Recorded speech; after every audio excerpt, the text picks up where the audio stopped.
নমস্কার বন্ধুরা, হিরাস কিচেনে আপনাদের সকলকে অনেক অনেক স্বাগত। চিকেনের তো অনেক ধরনের রেসিপি আপনারা খেয়েছেন।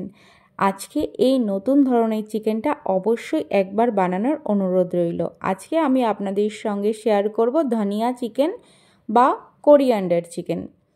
খুব অল্প মশলা দিয়েই কিন্তু রেডি হয়ে যায়, কিন্তু খেতে লাগে অসম্ভব ভালো। রুটি, পরোটা কিংবা নানের সঙ্গে ভীষণ ভালো লাগে এটি খেতে।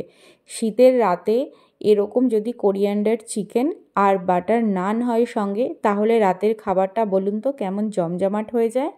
আর শীতের দিনে খুবই সামান্য পয়সায় কিন্তু ধনিয়া পাতা পাওয়া যায় বাজারে, আর অল্প মশলায় তৈরি হয়ে যাবে ধনিয়া চিকেন। চলুন তাহলে রেসিপিটি শুরু করি। ধনিয়া চিকেন বানানোর জন্য এখানে আমি নিয়েছি 800 গ্রাম চিকেন। একটু মিডিয়াম সাইজ করে কেটে নিয়েছি, খুব ছোট পিস আমি করিনি। চিকেনটা সবার প্রথমে আমি ম্যারিনেশন করে রাখবো। তার জন্য নুন আর হলুদ দিয়ে দিলাম, আর একটি পাতিলেবুর রস দিয়ে দেব। আর এখানে আমি ব্যবহার করব আদা রসুন বাটা হাফ চামচ।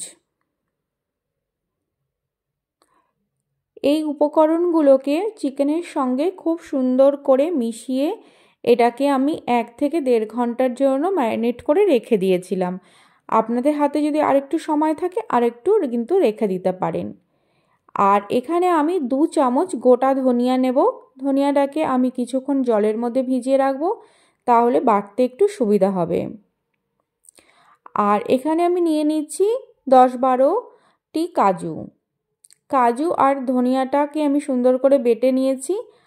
আর নিয়েছি এখানে মেন ইনগ্রিডিয়েন্টস, যেটাকে বলে হিরো ইনগ্রিডিয়েন্টস, সেটা হচ্ছে ধনেপাতা আর এখানে কাঁচা লঙ্কা, সেটা এটা পেস্ট করে নেব। এইবার আমি 3টে বড় বড় সাইজের কিন্তু পেঁয়াজ নিয়েছি। পেঁয়াজটাকে দেখুন এরকম ছোট ছোট করে কিন্তু কাটবেন। আপনারা চাইলে পেঁয়াজের পেস্টও বানিয়ে নিতে পারেন। আমি কিন্তু খুব ছোট ছোট করে কেটে নিয়েছি। কড়াইতে সর্ষে তেল না, সাদা তেল দিয়ে দেবো আমি। সাদা তেলটা গরম হয়ে গেলে ফোড়নে দিয়ে দিলাম এখানে 3টে এলাচ, 4টে লবঙ্গ। ফোড়ন থেকে সুন্দর একটা গন্ধ চলে আসলে তখন আমি অ্যাড করব এখানে পেঁয়াজ কুচিটা। পেঁয়াজ কুচিটা খুব বেশি করে ভাজার দরকার নেই। হালকা যখন রং পরিবর্তন হয়ে যাবে তখন আমি ম্যারিনেট করে রাখা চিকেনটাকে অ্যাড করে দেব। রান্নাটা কিন্তু ভীষণ সিম্পল, শুধু কিছু কিছু জিনিস একটু মাথায় রাখতে হবে, সেটাই রেসিপি দেখলে আশা করি আপনারা বুঝতে পারবেন।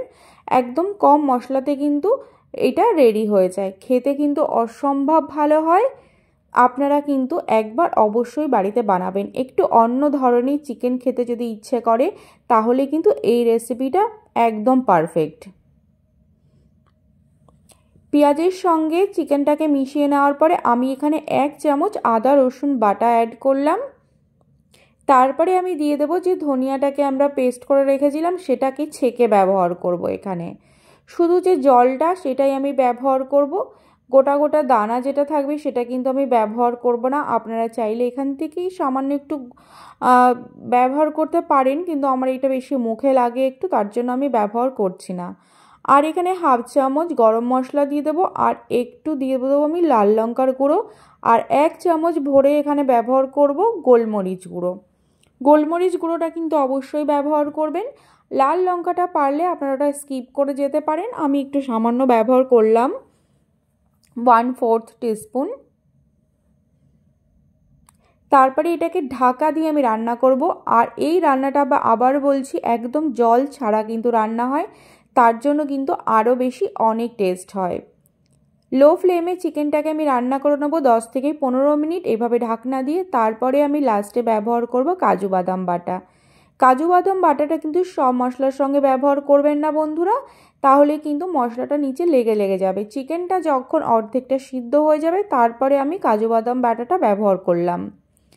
কাজু বাদাম বাটা দেওয়ার পরে কিছুক্ষণ আমি কষিয়ে নেব আরও 10 মিনিট। দেখুন এখন কিন্তু চিকেনটা সম্পূর্ণ গলে গেছে, চিকেনটা কিন্তু রান্না হয়ে গেছে। লাস্টে আমি ব্যবহার করব একদম ধনিয়া পাতা বাটাটা।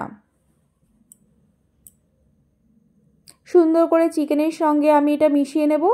আর আপনারা চাইলে যদি একটু ঝোল রাখতে চান সামান্য একটু গরম জল ব্যবহার করতে পারেন। আমার কিন্তু এই রান্নাটা একটু শুকনো শুকনোই খেতে ভালো লাগে, তার জন্য আমি কিন্তু কোনো জলের ব্যবহার করি না। তার জন্য কিন্তু টেস্টটা অনেক বেশি ভালো হয়। আর একটা সিক্রেট ইনগ্রিডিয়েন্টস আমি ব্যবহার করব, সেটা হচ্ছে বিট লবণ। সামান্য একটু এখানে বিট লবণ লাস্টে ব্যবহার করবেন। তারপরে চিকেনটাকে আমি 5 মিনিটের জন্য লো ফ্লেমে ঢেকে দেবো। ঢাকনা তুললেই রেডি আমাদের কোরিয়ান্ডার চিকেন। কেমন লাগলো রেসিপিটা জানাতে কিন্তু একদম ভুলবেন না। দেখুন কত দুর্দান্ত লাগছে, এরকম কিন্তু কষা কষা খেতেই ভীষণ ভালো লাগে এই চিকেনটা। তাহলে বন্ধুরা যদি ভালো লাগে তাহলে একটা লাইক শেয়ার কমেন্ট অবশ্যই করবেন।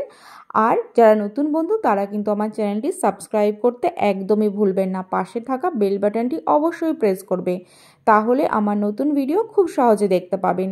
কেমন লাগলো অবশ্যই জানাবেন, সঙ্গে থাকবেন, ভালো ভালো কমেন্ট করবেন। আর এরপরে কি ভিডিও দেখতে চান সেটা কিন্তু অবশ্যই জানাবেন। ভালো থাকবেন, সুস্থ থাকবেন, আবার আসবো নতুন ভিডিওর সঙ্গে।